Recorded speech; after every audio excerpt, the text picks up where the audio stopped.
तो चलिए शुरू करते हैं रॉबर्ट कियोसाकी की book rich dad poor dad से। तो बात ऐसी है कि रॉबर्ट कियोसाकी जो कि इस किताब के लेखक है, उनके दो पिता थे। उनके एक पिता जो कि पढ़े लिखे और पीएचडी होल्डर थे, मगर जिंदगी भर गरीब ही रहे और गरीबी में ही मरे। इसीलिए ना रॉबर्ट उन्हें पुअर डैड कहते थे। वहीं उनके दूसरे पिता बहुत पढ़े लिखे तो नहीं थे, लेकिन काफी अमीर थे, इसीलिए रॉबर्ट उन्हें रिच डैड बुलाते थे। तो अब ये सोचने की बात है कि किसी भी इंसान के एक ही वक्त में दो पिता कैसे हो सकते हैं।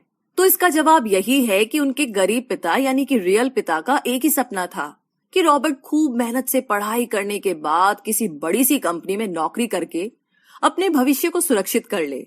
मगर रॉबर्ट के दूसरे पिता जो कि अमीर थे, वो एक्चुअली में रॉबर्ट के दोस्त माइक के पिता थे और वो चाहते थे कि रॉबर्ट अपनी जिंदगी में कुछ चैलेंजेस को ले, क्योंकि सारे सबक सिर्फ स्कूल में ही नहीं सीखे जाते। कुछ सबक ऐसे होते हैं जिन्हें इंसान अपनी जिंदगी के तजुर्बों से ही सीखता है।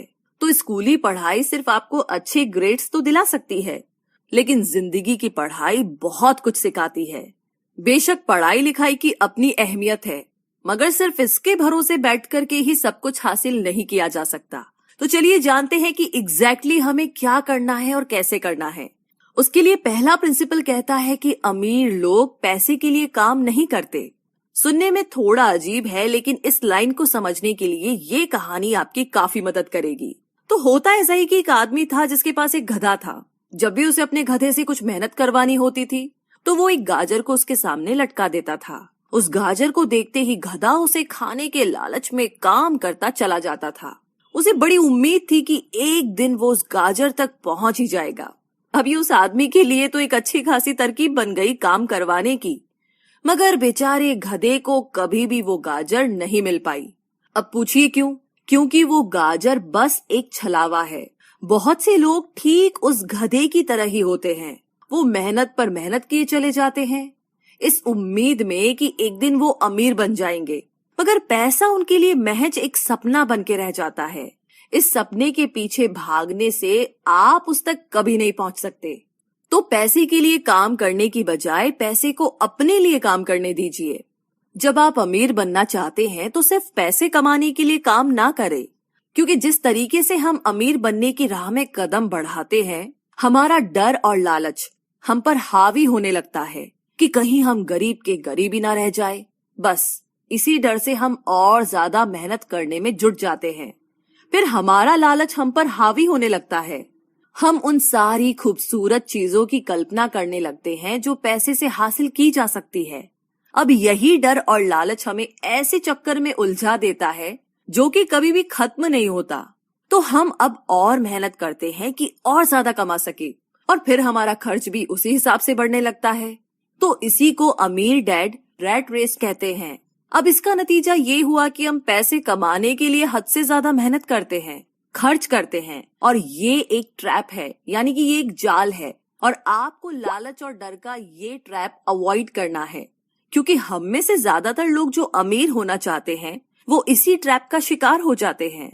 तो पैसे के पीछे मत भागिए, बल्कि पैसे को अपने पीछे भागने के लिए मजबूर कर दीजिए। आपकी नौकरी लगी है तो आप काम पर ये सोच करके मत जाइए कि हर महीने आपको एक पेचेक लेना है, क्योंकि वो पेचेक आपके सारे बिल्स मुश्किल से ही भर पाता है। वैसे ये हर महीने की कहानी बन जाती है। फिर तंग आकर के आप कोई दूसरी नौकरी ढूंढ करके और ज्यादा मेहनत करने लगते हैं, लेकिन तब भी आप पैसे के लिए ही काम कर रहे होते हैं, और यही वजह है कि आप कभी भी अमीर नहीं बन पाते। सच का सामना कीजिए। आपकी जवाबदेही खुद के लिए है, ना कि दूसरों के लिए। तो आपके जो भी सवाल है वो आप खुद से पूछिए, क्योंकि उनका जवाब सिर्फ आपके ही पास है। क्या आप सिर्फ इसलिए काम कर रहे हैं कि आपकी जिंदगी में सिक्योरिटी रहे, एक ऐसी नौकरी जहां से आपको निकाले जाने का कोई डर ना हो, या फिर आप सिर्फ 2 पैसे कमाने के लिए काम करते हैं और आपको लगता है कि एक दिन आप इस तरीके से अमीर हो जाएंगे? क्या बस यही आपको सेटिस्फाई करने के लिए काफी है? अगर आपका जवाब हाँ है तो मुझे आपकी सोच पर बड़ा अफसोस है, क्योंकि आपने जो अमीर बनने का सपना देखा है ना, वो कभी पूरा नहीं होने वाला। आप हमेशा गरीबी में ही जिएंगे।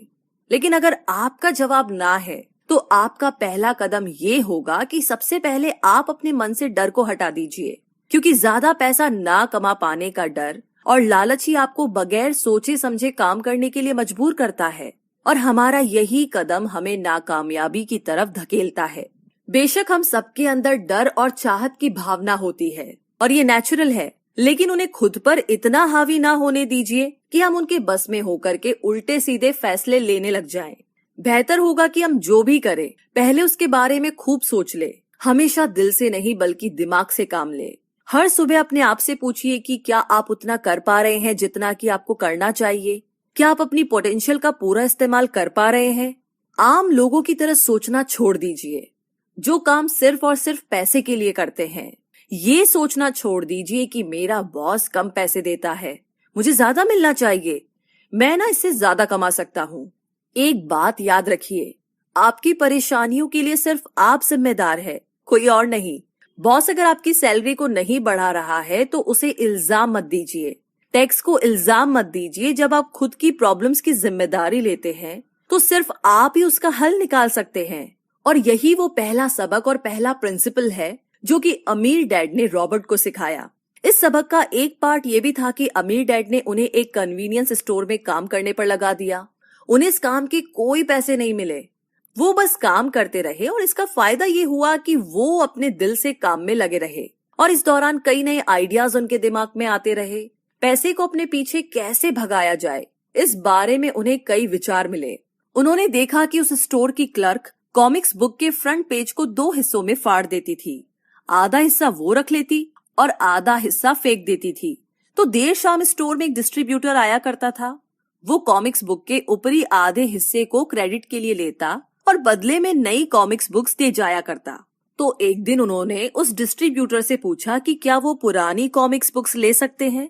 वो इस शर्त पर मान गया कि वो उन कॉमिक्स को बेचेंगे नहीं। ये उनके दिमाग में बिजनेस का एक नया आइडिया था। उन्होंने वो पुरानी कॉमिक्स बुक्स अपने दोस्तों और बाकी बच्चों को पढ़ने के लिए किराए पर देनी शुरू कर दी। बदले में वो हर किताब का 10 सेंट किराया वसूल करते थे। हर किताब सिर्फ 2 घंटे के हिसाब से पढ़ने के लिए दी जाती थी। तो असल मायनों में वो उन्हें बेच नहीं रहे थे। उन्हें उस गैराज पर काम भी नहीं करना पड़ा जहां से वो कॉमिक्स किराए पर देते थे। उन्होंने माइक की बहन को काम पर रखा जिसके लिए उसे हर हफ्ते $1 दिया जाता। तो एक ही हफ्ते में उन्होंने $9.5 कमाए और इस तरह उन्होंने सीखा कि पैसे को खुद के लिए काम करने दो, ना कि आप पैसे के लिए काम करो।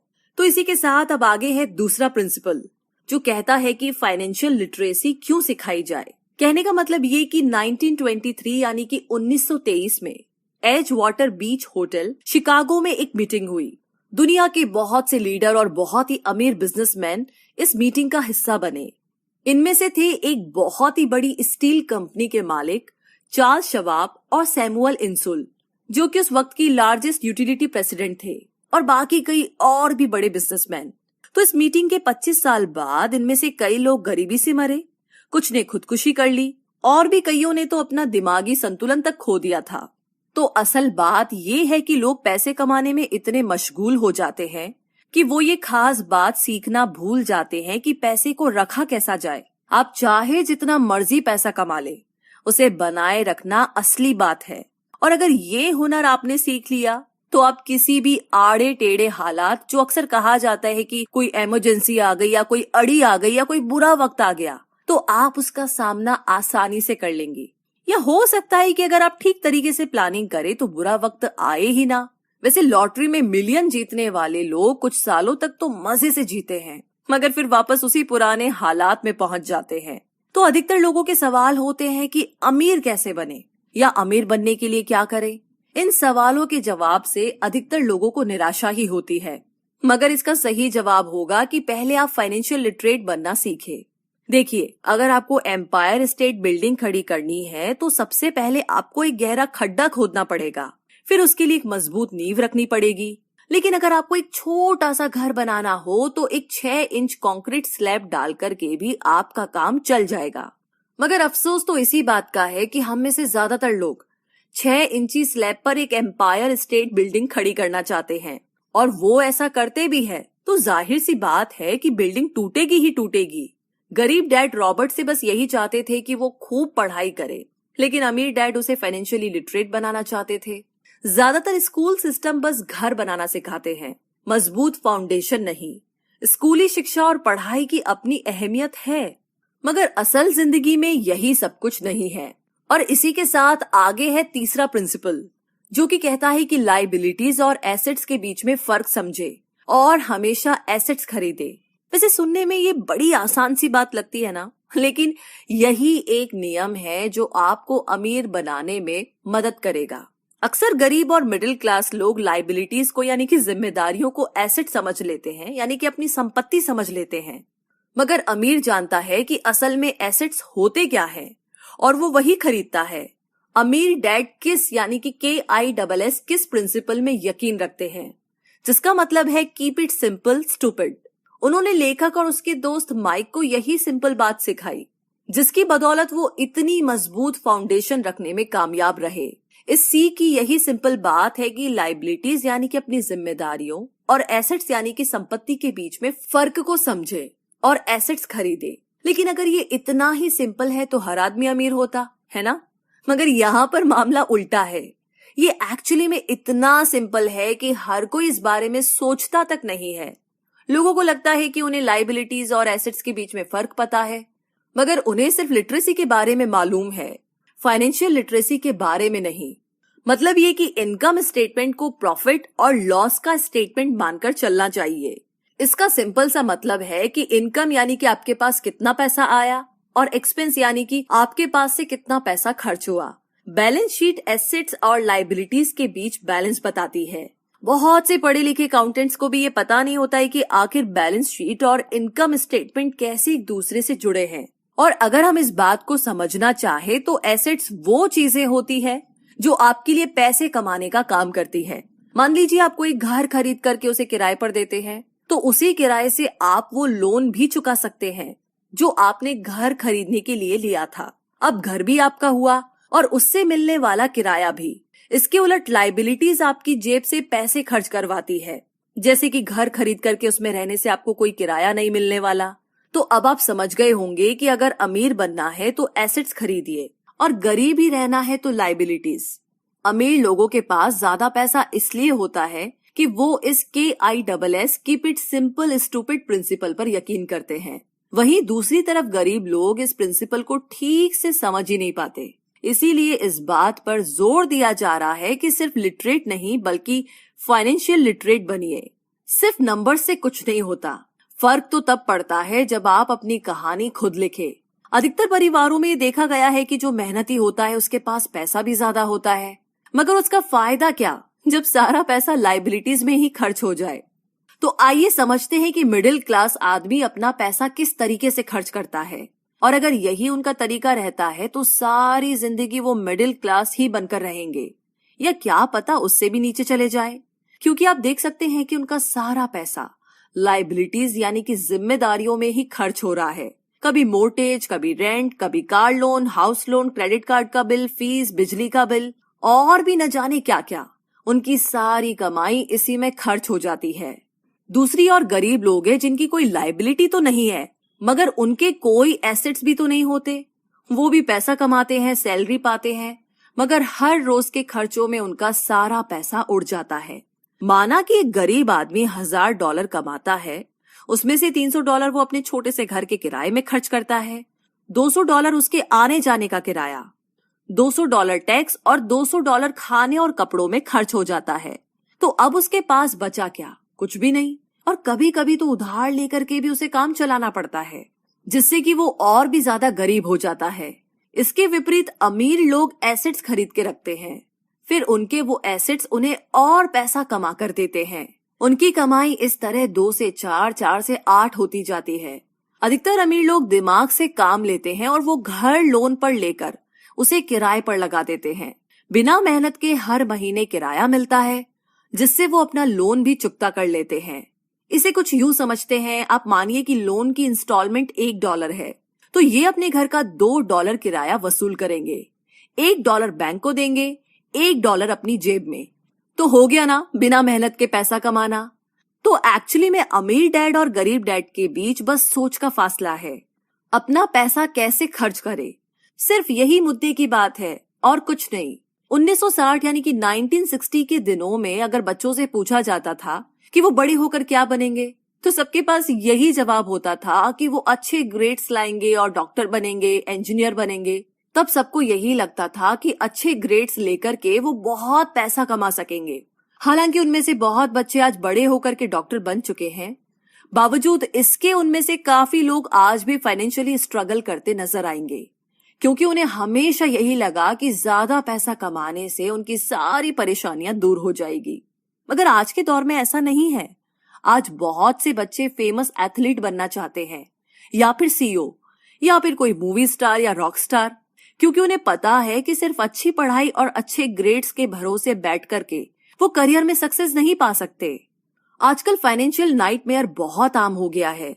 अक्सर नए शादीशुदा जोड़े ये सोचते हैं कि उनकी सैलरी अब डबल हो जाएगी, क्योंकि दोनों जने कमा रहे हैं। एक छोटे से घर में रहते हुए वो अब बड़े घर के सपने देखते हैं, इसीलिए वो पैसा बचाना शुरू कर देते हैं।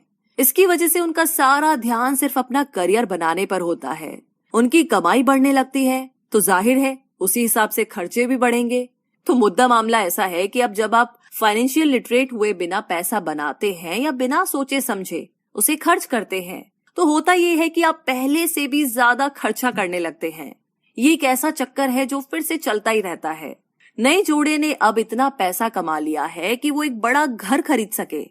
उन्हें तो यही लगेगा कि वे अब थोड़े अमीर हो गए हैं, मगर असलियत तो ये है कि बड़े घर के साथ उन्होंने नई लायबिलिटीज भी खरीद ली है। उनके कैश फ्लो में अब प्रॉपर्टी टैक्स का खर्च बढ़ गया है। अब उन्हें एक नई गाड़ी भी चाहिए, फर्नीचर भी चाहिए, सब कुछ नया। उनकी लायबिलिटीज बढ़ती ही चली जा रही है। और ज्यादातर होता यही है कि इनकम के साथ साथ खर्चे भी बढ़ने लगते हैं।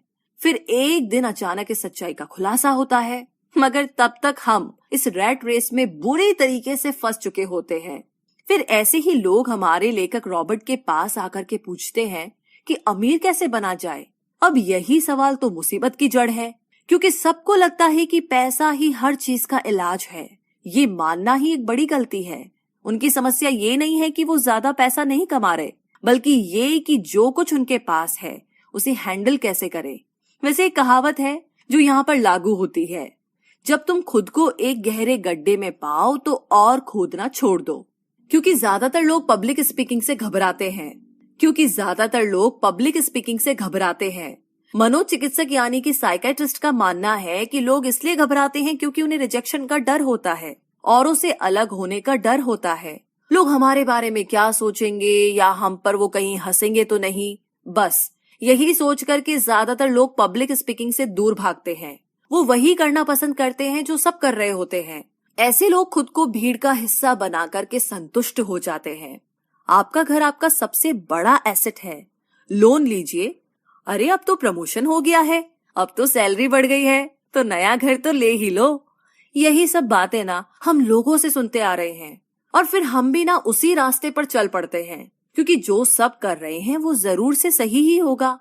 भाई इतने सारे लोग मिलकर के कोई गलती तो नहीं कर सकते ना, ऐसा हम सोचते हैं, राइट? मगर नहीं, ऐसा बिल्कुल भी नहीं है। अमीर डैड ने कहा था कि जापानीज लोग 3 चीजों की ताकत जानते थे, तलवार, कीमती जवाहरात और शीशा। तलवार बाजुओं की ताकत का प्रतीक है, कीमती जवाहरात पैसे की ताकत का, और शीशा खुद के अंदर छुपी हुई ताकत को दिखाता है। और वही हमारी सबसे बड़ी ताकत है, जब आप खुद को जानते हैं। शीशे के सामने अगर आप खुद से सवाल पूछ सकते हैं कि मैं सही हूं या मुझे भी भीड़ का हिस्सा बनकर रहना चाहिए, तो जो जवाब आपको मिलेगा बस वही आपकी असली ताकत है। तो गरीब और मिडिल क्लास खुद को पैसे का गुलाम बनने देते हैं, इसीलिए वो कभी भी अमीर नहीं बन पाते। 16 साल के रॉबर्ट और माइक अमीर डैड के साथ हर उस मीटिंग में जाया करते थे जो वो अपने अकाउंटेंट, मैनेजर्स, इन्वेस्टर और एम्प्लॉयज के साथ रखा करते। यहाँ एक ऐसे अमीर डैड देखने को मिलते हैं जो पढ़े लिखे नहीं हैं, जिन्होंने 13 साल में ही स्कूल छोड़ दिया था, मगर आज वो मीटिंग्स रखते हैं और अपने नीचे काम करने वाले पढ़े लिखे लोगों को ऑर्डर देते हैं, उन्हें बिजनेस की टिप्स समझाते हैं। एक ऐसा इंसान जो भीड़ का हिस्सा नहीं बना, जिसने रिस्क लिया और जिसने लोगों की परवाह नहीं की, जिसे ये डर नहीं था कि लोग उसके बारे में क्या सोचेंगे। इन मीटिंग्स का नतीजा ये हुआ कि लेखक और उनका दोस्त दोनों ही स्कूली पढ़ाई में मन नहीं लगा पाए। जब भी उनकी टीचर कोई काम देती थी, उन्हें रूल्स के हिसाब से करना होता था। तो उन्हें एहसास हुआ कि स्कूली पढ़ाई किस तरीके से बच्चों की प्रतिभा को निखरने नहीं देती, उसे दबा देती है। उनकी क्रिएटिविटी को मार कर उन्हें एक सांचे में ढालकर इस समाज का एक मशीनी हिस्सा भर बना देती है। और उन्हें टीचर की इस बात से भी इनकार था कि अच्छे ग्रेड्स लाकर के ही सक्सेसफुल और अमीर बना जा सकता है। वैसे एक दिन रॉबर्ट की अपने गरीब डैड से बहस हो गई। उनके पिता का मानना था कि उनका घर उनके लिए सबसे बेस्ट इन्वेस्टमेंट है, मगर वो एक रेट रेस में भाग रहे थे। उनकी इनकम और खर्चे बराबर ही थे। उन्हें पूरा करने के लिए उनके पास एक पल की भी फुर्सत नहीं थी। यही बात रॉबर्ट उन्हें समझाना चाह रहे थे कि उनके पिता के लिए वो घर एसेट नहीं बल्कि लाइबिलिटी है। घर पर उनके पैसे खर्च हो रहे थे, बदले में मिल कुछ नहीं रहा था। ये बात उनके गरीब डैड नहीं समझ पा रहे थे। तो बस यही फर्क था गरीब और अमीर डैड के बीच में।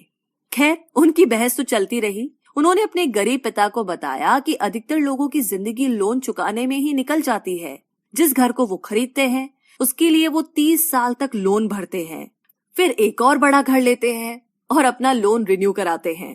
अब घर की कीमत भी उसी हिसाब से बढ़ेगी या नहीं, ये निर्भर करता है। कुछ लोग ऐसे भी हैं जिन्होंने घर खरीदने के लिए एक बड़ी रकम ली थी, जितनी घर की कीमत नहीं थी। उससे ज्यादा कर्ज उनके सर पर चढ़ गया। इसका सबसे बड़ा नुकसान लोगों को ये होता है कि वो बाकी जगह इन्वेस्टमेंट नहीं कर पाते, क्योंकि उनका सारा पैसा उस घर पर लगा है। उन्हें कभी इन्वेस्टमेंट करने का मौका ही नहीं मिल पाता और ना ही वो इस बारे में कुछ सीख पाते हैं। और इसी तरीके से कई एसेट्स उनके हाथों से निकल जाते हैं। अगर इसके बदले लोग सिर्फ एसेट्स पर ध्यान दे तो उनका फ्यूचर कहीं ज्यादा बेहतर हो सकता है। अब उदाहरण के लिए रॉबर्ट की पत्नी के पेरेंट्स एक बड़े से घर में शिफ्ट हो गए। उनका सोचना था कि अपने लिए बड़ा और नया घर लेना एक सही फैसला है, क्योंकि बाकियों की तरह उन्हें भी घर लेना एक एसेट्स लगता था। मगर वो ये जानकर के हैरान रह गए कि उस घर का प्रॉपर्टी टैक्स $1000 था। ये उनके लिए एक बहुत ही बड़ी कीमत थी, और क्योंकि वो रिटायर हो चुके थे तो इतना पैसा टैक्स के रूप में भरना उनके रिटायरमेंट बजट के बाहर था। बेशक हम ये नहीं कह रहे कि आप एक नया घर ना ले, बल्कि हम समझाना चाहते हैं कि जितने पैसे से आप एक बड़ा घर लेंगे उतने पैसे आप किसी एसेट में इन्वेस्ट करें तो बेहतर होगा। आपका एसेट आपके लिए कमाई करेगा और कुछ ही समय के बाद आपके पास इतना पैसा होगा कि आप आसानी से मनपसंद घर ले पाएंगे, और वो भी बिना किसी लोन के। तो अब सवाल ये है कि अमीर और ज्यादा अमीर क्यों होते रहते हैं, वही मिडिल क्लास आगे क्यों नहीं बढ़ पाते? इसके पीछे भी ना एक वजह है, और कारण एकदम सिंपल है। अमीर एसेट खरीदते हैं जो कि उनका पैसा दुगना करता रहता है। उस पैसे से उनके सारे खर्चे मजे में निपट जाते हैं। और मिडिल क्लास क्या करते हैं? वो तो बस महीने की 1 तारीख का इंतजार करते हैं, जब उनकी सैलरी आए। तो सारी की सारी सैलरी तो खर्चों को पूरा करने में खत्म हो जाती है, तो इन्वेस्टमेंट कहाँ से होगा? और फिर जब सैलरी बढ़ती है तो उस पर टैक्स भी बढ़ जाता है, और उसी हिसाब से बाकी खर्चे भी, और फिर अंत में वही रैट रेस चलती रहती है। कहने का मतलब ये कि एक कर्ज में डूबा समाज जहाँ पर हम रहते हैं, मतलब ये कि अपने घर को एसेट समझना ही वो रीजन है जो कि हमें कर्ज के बोझ तले दबाती है। आज यही अधिकतर लोगों की सोच है। अगर सैलरी बढ़ी है तो लोग सोचते हैं कि अब वो बड़ा सा घर ले सकते हैं, क्योंकि उन्हें ये अपने पैसे का सही इस्तेमाल लगता है। इसके बदले अगर वो पैसा सही जगह लगाया जाए तो उनकी जिंदगी हमेशा के लिए बदल सकती है। लेकिन ऐसा हो नहीं पाता, क्योंकि उनका सारा वक्त हाड़ तोड़ मेहनत करने में चला जाता है। अपनी नौकरी को सेफ जोन समझ करके वे उससे अलग कुछ सोच ही नहीं पाते, और साथ ही उन पर कर्ज का इतना बोझ होता है कि वो नौकरी छोड़ने का रिस्क ले ही नहीं सकते।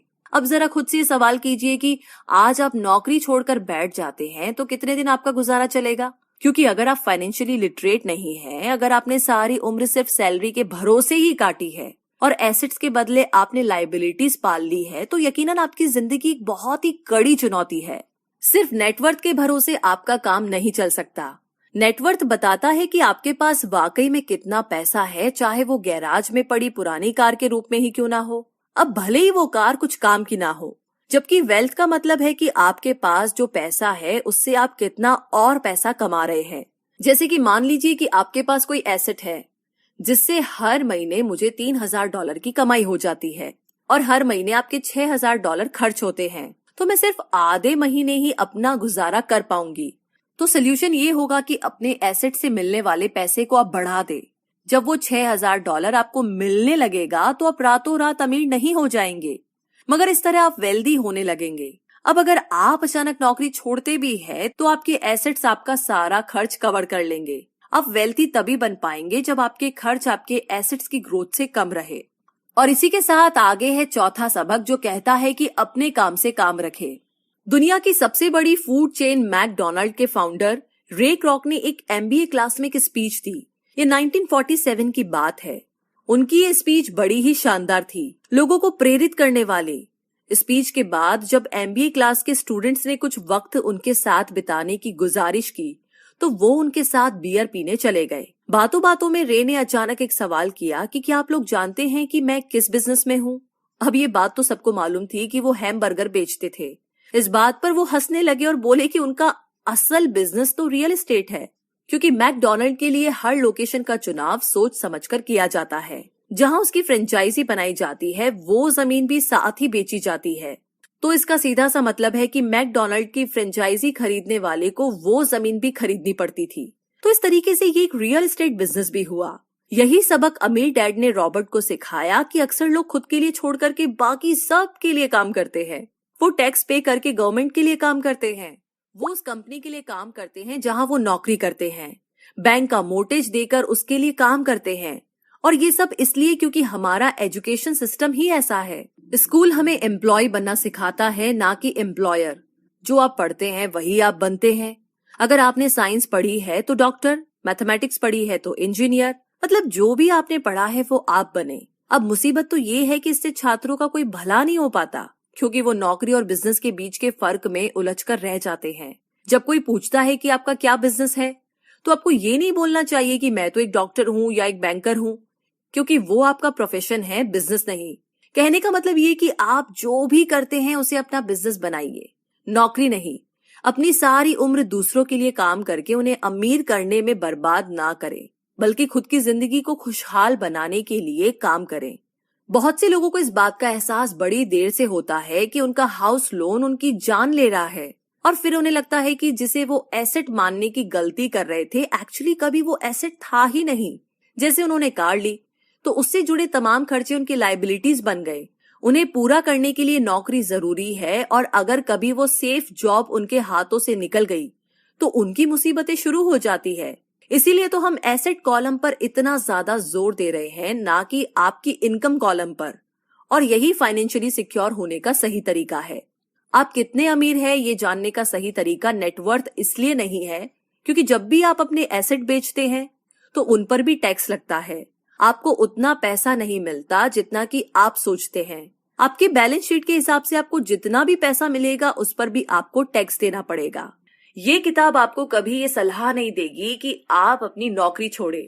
आप अपनी नौकरी करते रहिए, पर साथ ही एसेट्स भी खरीदते रहिए। और एसेट से मेरा मतलब है सही और असली मायने में एसेट्स। मैं ये नहीं कहूंगी कि आप कोई कार लीजिए, क्योंकि वो मेरी नजर में एसेट यानी कि संपत्ति नहीं है। क्योंकि जैसे ही आप उसे चलाना शुरू करते हैं वो अपनी कीमत का 25% खो देती है। अब किस तरह के एसेट्स खरीदे जाने चाहिए? ऐसा बिजनेस जहां आपकी मौजूदगी जरूरी ना हो, जो दूसरे लोग आपके लिए चलाएं, क्योंकि आप वहां पर ज्यादा वक्त देंगे तो वो बिजनेस नहीं, नौकरी होगी। दूसरा है रियल एस्टेट में पैसा लगाए। तीसरा है स्टॉक और बॉन्ड खरीदे। तो जब एसेट खरीदे तो अपनी पसंद की चीजों पर पैसा लगाए, क्योंकि आपका मन होगा तभी आप उस पर ध्यान दे पाएंगे। अगर उसमें आपकी रुचि होगी तो आप उसे बेहतर समझ पाएंगे। रॉबर्ट को रियल एस्टेट और स्टॉक्स में रुचि थी, खासकर छोटी कंपनीज में इन्वेस्ट करना। अपने अमीर डैड की सलाह पर उसने अपनी नौकरी कभी नहीं छोड़ी। वो जॉब करता रहा, साथ ही अपने एसेट कॉलम को बड़ा और मजबूत बनाता चला गया। एक पैसा भी जो आप कमाते हैं उसे बेकार न जाने दे। अपने पैसे को अपना गुलाम मानकर चलिए, जो कि आपके लिए काम करे।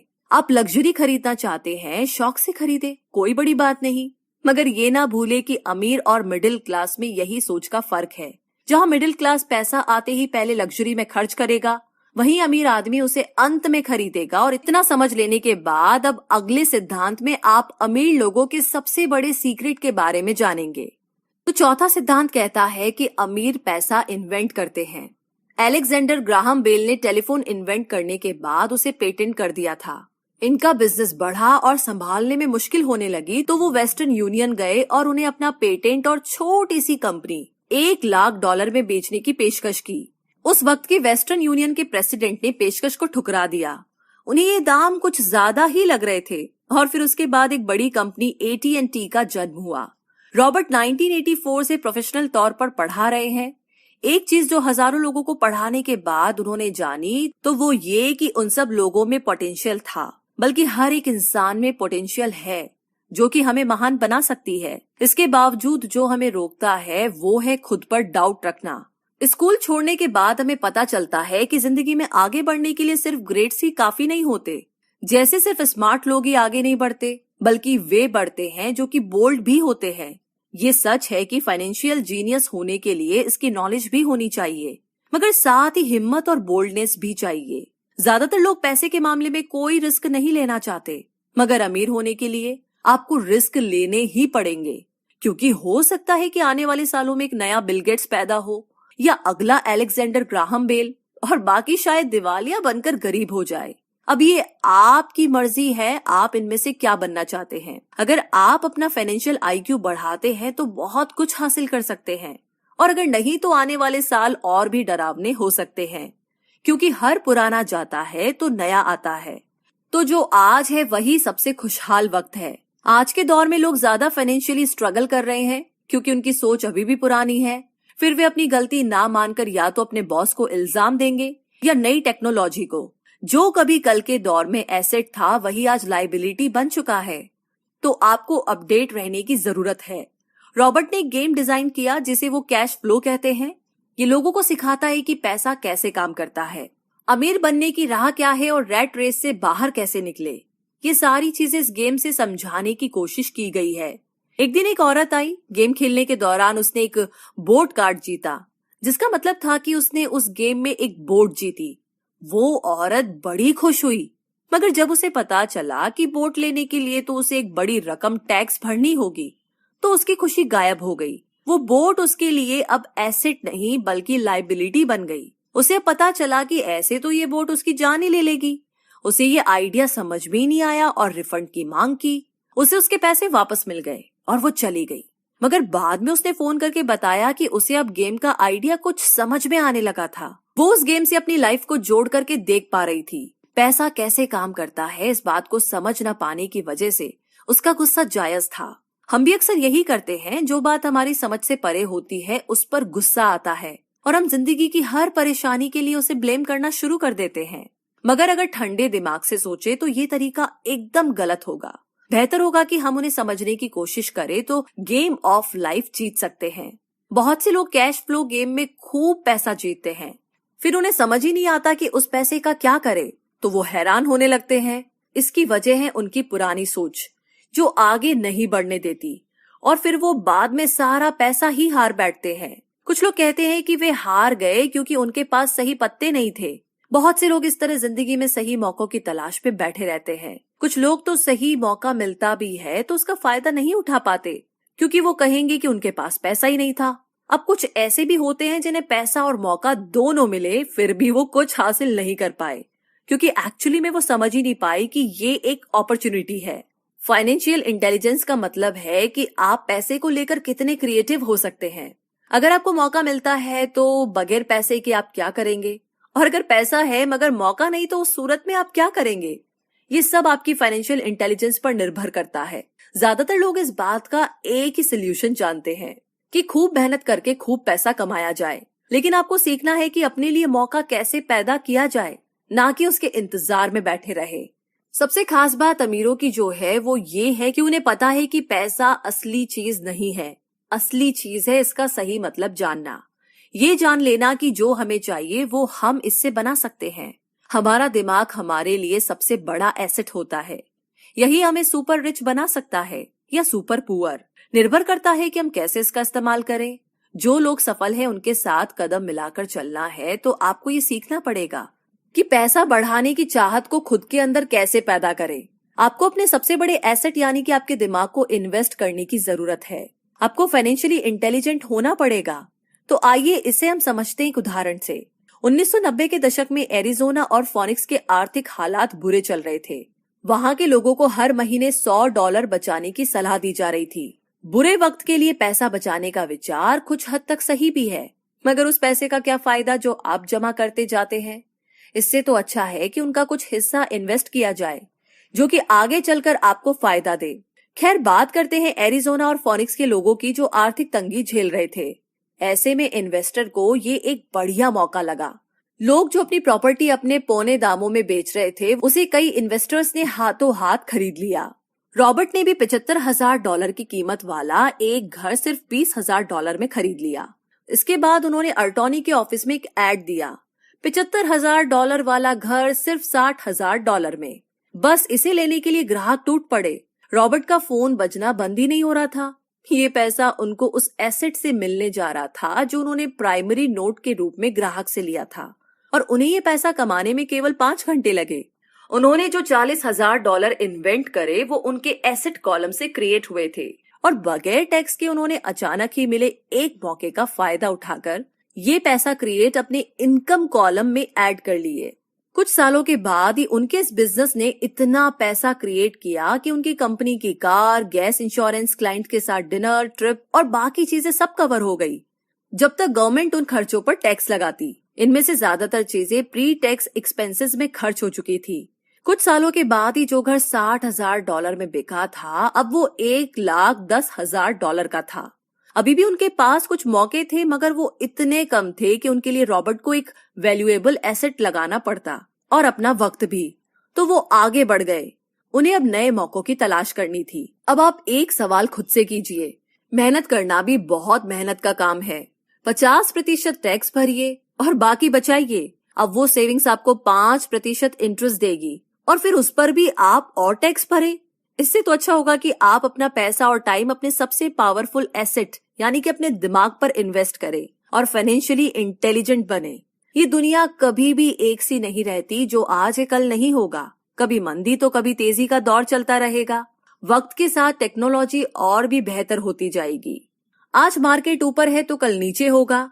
खासकर स्टॉक मार्केट तो हर रोज बदलता है, मगर इससे आपको क्या फर्क पड़ेगा अगर आप फाइनेंशियली इंटेलिजेंट है तो, क्योंकि आप तो हर हालात के लिए तैयार रहेंगे। आपको जिंदगी में बेशुमार मौके मिलेंगे जहां पर आप अपनी फाइनेंशियल इंटेलिजेंट का फायदा उठा सकते हैं। जरूरत है तो बस उन मौकों को लपकने की। अमूमन हम 2 तरह के इन्वेस्टर देख सकते हैं। पहले वो जो पैकेज इन्वेस्टमेंट खरीदते हैं, और ये काफी आसान और बगैर झंझट का काम है। दूसरे इन्वेस्टर अपने लिए खुद ही इन्वेस्टमेंट क्रिएट करते हैं। इनको आप प्रोफेशनल भी कह सकते हैं। जितना ये इन्वेस्ट करते हैं उससे कई गुना ज्यादा पैसा बना लेते हैं। अब अगर आप इस तरह के इन्वेस्टर बनना चाहते हैं तो आपको खास तौर पर इन 3 स्किल्स को समझने की जरूरत है। पहली, ऐसी अपॉर्चुनिटी ढूंढिए जो कि बाकी ना ढूंढ सके। याद रहे कि आपका दिमाग वो देख सकता है जो बाकियों की आंखें भी नहीं देख पाए। दूसरा है पैसा बढ़ाइए। जब पैसे की जरूरत पड़े तो मिडिल क्लास केवल बैंक जाता है, मगर दूसरे टाइप के इन्वेस्टर पैसा बढ़ा करके कैपिटल रेज करते हैं। उन्हें हमेशा बैंक की जरूरत नहीं पड़ती। और आगे है तीसरा, स्मार्ट लोगों को ऑर्गेनाइज कीजिए। इंटेलिजेंट लोग वो होते हैं जो अपने से ज्यादा स्मार्ट लोगों के साथ मिलकर के काम करते हैं। इसीलिए इन्वेस्ट करने से पहले अपने इन्वेस्टमेंट एडवाइजर को चुनें। मुझे मालूम है कि ये सब आपके लिए कुछ ज्यादा है, मगर इसके रिवॉर्ड्स तो बड़े ही शानदार है। जिंदगी में रिस्क बहुत है, लेकिन उन्हें हैंडल करना सीख करके ही आप अमीर बन पाएंगे। और इसी के साथ आगे है 5वां प्रिंसिपल, सीखने के लिए काम करे, पैसे के लिए नहीं। तो बात ऐसी है कि एक बार एक जर्नलिस्ट ने रॉबर्ट का इंटरव्यू लिया था। रॉबर्ट उसके आर्टिकल पहले भी पढ़ चुके थे और उस जर्नलिस्ट के लिखने की स्टाइल से बहुत ही प्रभावित थे। इंटरव्यू जब पूरा हुआ तो उस जर्नलिस्ट ने रॉबर्ट को बताया कि वो एक मशहूर लेखिका बनकर उनकी ही तरह एक दिन फेमस होना चाहती है। तो रॉबर्ट ने उससे पूछा, तो ऐसा क्या है जो उन्हें मशहूर होने से रोक रहा है? इस सवाल के जवाब में उस जर्नलिस्ट ने कहा, उनकी जॉब आगे नहीं बढ़ पा रही है। इस पर रॉबर्ट ने सुझाव दिया कि उस जर्नलिस्ट को कोई सेल्स क्लास ज्वाइन कर लेनी चाहिए। जर्नलिस्ट ने बताया कि उनकी एक दोस्त उन्हें पहले ही ये ऑफर दे चुकी है, मगर उन्हें ये छोटा काम लगता है। वो ये भूल गई थी कि रॉबर्ट खुद कभी सेल्स स्कूल जा चुके थे। तो इस बात का पॉइंट ये है कि अगर आपके पास कोई टैलेंट है जिसके दम पर आप कुछ पैसा कमाना चाहते हैं, तो आपका टैलेंट काफी नहीं होगा, क्योंकि उस टैलेंट को कैसे भुनाया जाए जब तक आप ये बात नहीं जानते, आपका टैलेंट यूं ही बेकार है। जब तक आप उसे लोगों के सामने पेश करने का हुनर नहीं सीख जाते, आप कुछ नहीं कमा सकते। तो बेचने की कला सीखने में कोई शर्म की बात नहीं है। किसी भी सेल्समैन को इसके लिए शर्मिंदा नहीं होना चाहिए। एक जो सबसे बड़ा फर्क अमीर डैड और गरीब डैड के बीच में था, वो ये कि गरीब डैड हमेशा नौकरी की चिंता करते थे कि जॉब हमेशा सिक्योर रहे, क्योंकि एक सेफ जॉब ही उनके लिए सब कुछ थी। जबकि अमीर डैड हमेशा सिर्फ और सिर्फ कुछ सीखने पर जोर देते थे। अमीर बनने के लिए आपको बहुत कुछ सीखना पड़ेगा। इसके अलग पहलू को देखें तो स्कूल हमें रिवॉर्ड करते हैं किसी एक ही खास चीज में महारत के लिए। इसका एक उदाहरण देखिए, जब डॉक्टर मास्टर की डिग्री लेते हैं तो उसके बाद किसी एक स्पेशल फील्ड में डॉक्टरेट करते हैं, जैसे कि पीडियाट्रिक या कुछ और। मतलब एक छोटे से विषय पर उन्हें बहुत पढ़ना पड़ता है उस फील्ड में महारत के लिए, और यही उनका रिवॉर्ड होता है।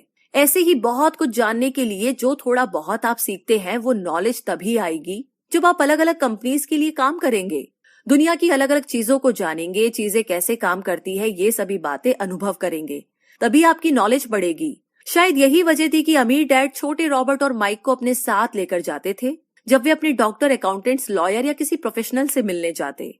जब रॉबर्ट ने मैरीन कॉर्प्स ज्वाइन करने के लिए अपनी हाई पेइंग जॉब छोड़ी तो उसके गरीब मगर पढ़े लिखे पिता समझ नहीं पा रहे थे कि रॉबर्ट ने ऐसी शानदार नौकरी क्यों छोड़ी। वे एक अलग तरह से इस फैसले से सख्त निराश हुए। रॉबर्ट ने उन्हें समझाने की हर मुमकिन कोशिश की कि उनका ऐसा करना क्यों जरूरी था, मगर उन्हें तो ये बात हजम ही नहीं हो रही थी। रॉबर्ट ने उन्हें कहा कि वो सीखना चाहते हैं कि खुले आसमान में कैसे उड़े। उन्हें जानना था कि वर्कर्स की टीम को कैसे हैंडल किया जाए। किसी भी कंपनी को अपने बलबूते पर चलाना कितना मुश्किल काम है। रॉबर्ट ये सब सीखना चाहते थे। वियतनाम से लौटने के बाद रॉबर्ट ने अपनी जॉब से रिजाइन कर दिया और जेरोक्स कॉर्प्स को ज्वाइन कर लिया। उन्हें ये नौकरी किसी फायदे के लिए नहीं चाहिए थी। वो इतने शर्मीले थे कि किसी को कुछ भी बेचने के ख्याल से ही उन्हें पसीना आ जाता। अपनी इसी कमी को दूर करने के लिए उन्होंने जेरोक्स के सेल्स ट्रेनिंग प्रोग्राम की शिक्षा ली। इसके बाद रॉबर्ट ने खुद अपनी कंपनी की शुरुआत की और अपना पहला शिपमेंट भेजा। वे अगर इसमें नाकामयाब रहते तो पक्का दिवालिया हो जाते, लेकिन उन्होंने ये रिस्क लिया और अपने अमीर डैड की सीख को याद रखा कि बेशक आप 30 की उम्र से पहले दिवालिया होने का रिस्क ले सकते हो, क्योंकि इस उम्र में आपको रिकवर होने का मौका भी मिल जाता है। ज्यादातर एम्प्लॉय अपने वर्कर्स को इतना तो पे करते हैं कि वो काम छोड़कर ना जाए, और ज्यादातर वर्कर भी जी फाड़ करके इसलिए मेहनत करते हैं कि वे काम से निकाले ना जाए। इसीलिए तो उन्हें सिर्फ अपनी सैलरी और कंपनी से मिलने वाले फायदों से ही मतलब होता है। इस सोच के साथ उनके कुछ साल तो बढ़िया गुजरते हैं, मगर ये लंबे समय तक काम नहीं करता। तो क्यों ना आप वो सब कुछ अभी सीखें जो आप सीखना चाहते हैं, इससे पहले कि आप कोई एक खास प्रोफेशन अपने लिए चुने। क्योंकि अगर एक बार आपने अपना प्रोफेशन चुन लिया तो आप हमेशा के लिए उसी में बंधकर रह जाएंगे। तो दोस्तों, इसी के साथ ये समरी यहीं पर समाप्त होती है। आप रिव्यू सेक्शन में लिख करके हमें बता सकते हैं कि आपको ये समरी कैसी लगी।